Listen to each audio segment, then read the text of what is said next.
Yung lalaki, pagkalambak lang ganun. Iwas. Wala pa yung joke mamaya, diba? Kakapi ko naman yung tawa na yun. Titingin sa mukha ko tapos sa tawa. Atay niyo po muna yung dahilan. Nyetang mukha na to. Masyadong masayate. Hindi maganda pangitain yan. Pag-uusapan na talaga bukas. Kaya pala ang saya niya kagabi. Yun na pala yung uli. Nakakatawa naman yung tawa niya. Ewan ko pa sa mukha na. Sa lugar namin, kahit tulog ako kung may krimen, may nakawan ako yung suspect agad. Oo, kahit tulog ako, tinatadya ko, nakakalatik lahat, tulog ako Oo, sige. Isa pa. Loh.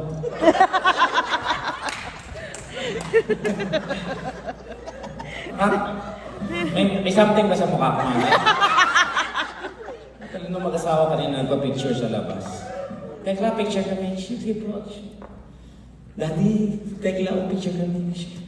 Maya, after ng picture, nagtatalo yung mag-asawa. Sabi ng lalaki, sabi ko sa'yo ganyan talaga itsura niya. Sabi mo, sira yung TV natin. Ito nakasalalay lang sa reception.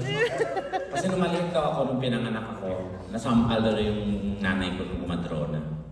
Sabi nung gumadrona, okay, misis, naalalay kami, okay, iri. Paglabas, sinampal ng nanay, Mrs. Ire, hindi dumi.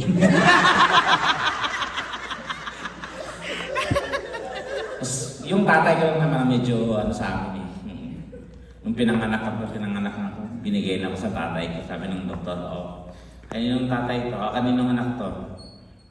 Pagbigay sa akin. Sir, ito na po yung anak niyo. Sabi ng tatay ko, sigurado kayo, Dok? Oo, anak niyo po yan. Ha? 9 na buwan, ito lang. Galit na galit yung nanay. Huwag mo ganyan, bili mo ganyan sa tekla. Kung ba alam niyan ang kayamanan natin?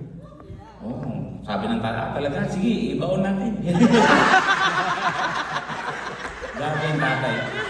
Kasi nasalain mo ng military yung tatay ko. Air Force ko yun, lalo na tito ko. Nasalain ko kami ng military. So, siyempre, kahiyan sa pamilya pag may bakla-bakla sa probinsya. Sa tatay ko, ako unang nag-confess na bakla ako. Sabi ko, alam ko kahiyan sa pamilya natin na malaman mong bakla ako. Pero, kailangan ko maging malaya. Bakla ko talaga. Akala ko babarilin ako. Gumano lang sa kamay niya. Go girl. Yung galit na galit yung nanay ko.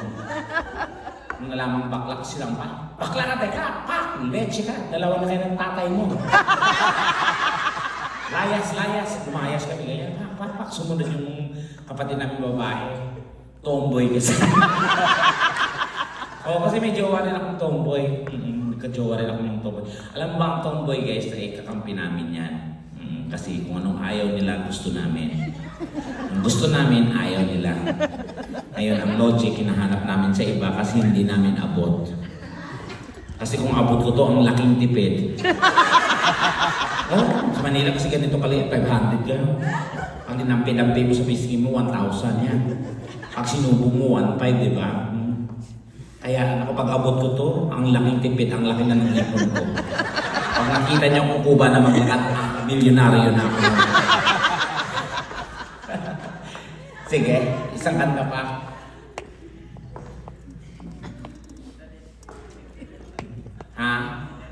Okay, sige po. Game.